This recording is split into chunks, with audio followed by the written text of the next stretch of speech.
Okay, hello everybody. It is September 5th, 2025, and want to do a quick update. You may remember a couple weeks ago, we had just finished up the Alaska summit and the Monday meeting with Zelensky and the European leaders. And Trump said that we would know whether or not we're going to have peace in Ukraine in 2 weeks. And I immediately did a video and said, we will not be having peace in 2 weeks. It is now 2 weeks later, and we do not have peace, and we are nowhere near it. In fact, we are probably as far from it now as we've ever been.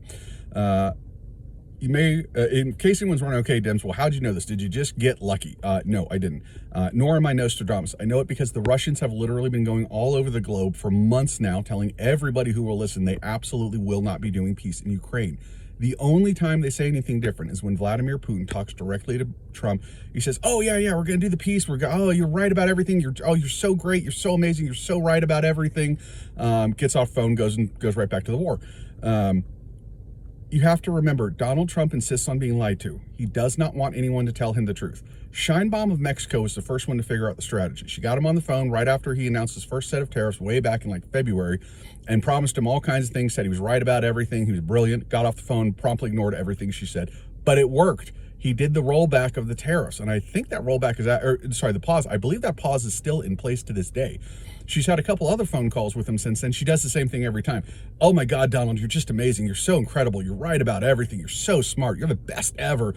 Donald Trump doesn't do the tariffs then because of it. She has not changed Mexican policy at all, by the way. I mean, she changes it, but internally, having absolutely nothing to do with Donald Trump. But Trump doesn't know that.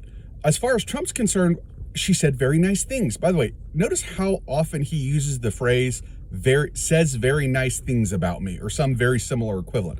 He says that all the time. She says very nice things about him, so he doesn't put the tariffs on. That's how simple manipulating Donald Trump is. Vladimir Putin does the same thing. He says very nice things. You may remember several weeks ago, Trump said, he says such nice things about me, and he says all the right things to me, but it all turns out to be bullshit. That was Trump's word, by the way, described as bullshit. Yeah, exactly. So if you are wondering where are we in the peace process, the answer is we are nowhere close. Donald Trump is absolutely living in his own reality on that. Putin is lying through his teeth to him. Frankly, the Europeans and Zelensky are lying to him because they all tried being honest with him back in the spring. They tried telling him what they really thought, what their real opinions were, what was really going on, and he got furious at all of them. He hated it. He was so mad at him. So now they all lie to him. One of the really interesting things that also happened was in the last few months was when Trump said that Melania was telling him about the strikes against civilians by the Russians, Russia killing Ukrainian civilians, intentionally targeting apartment buildings and houses and things like that. Not in the midst of a battle, not like they're in a battle and there's a machine gun over an apartment building so they fired an artillery shell at it, but like literally hundreds of miles from the front line just blowing up an apartment building because they could. What that told me was that Trump is not listening, or either not listening to, or simply just skipping entirely all of his military briefings. The military produces daily briefings for the president about ongoing conflicts around the world. He's not listening to them at all. So he is in an informational echo chamber where all he hears is that he is right, he is great, everything is the best it's ever been, it's all amazing, it's just so incredible. And frankly, he's very happy there, and he does not want to leave. And he has made it very clear anyone who tries to pull him out of it and make him face reality is going to get fired on the spot.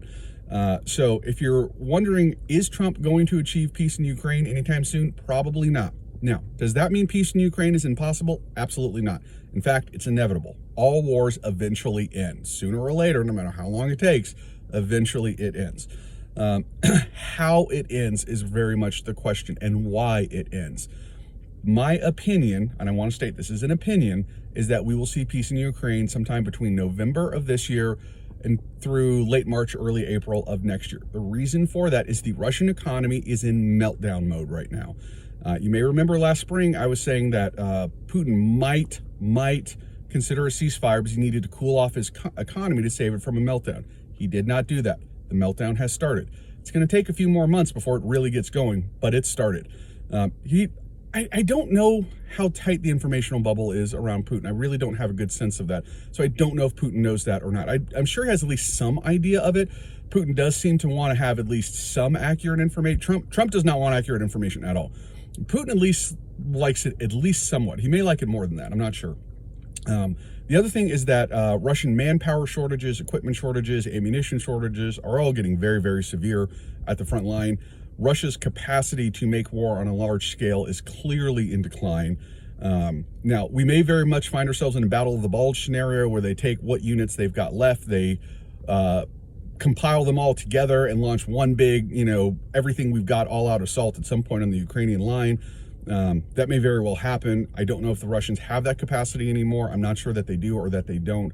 But if they are going to launch any more major ground operations, it is really going to have to be something like that. They tried what's called the broad front offensive over the summer, and it was a total flop. So that's out. So again, between Russia's losing its capacity to make war and its economic meltdown, I think Russia may be forced to sue for peace at some point in that November through March period.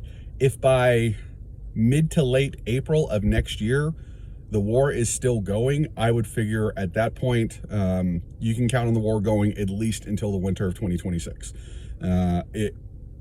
The odds of getting a peace agreement during the summer campaign season are very, very low. I mean, extremely low, even by the standards of this war. So either way, that's where we're at. That's what I think. That's my opinion. And I don't know if you saw the new jobs report, but whoo, boy, did it suck. All right, well, everyone have a good day, and I will talk to you later. Bye-bye.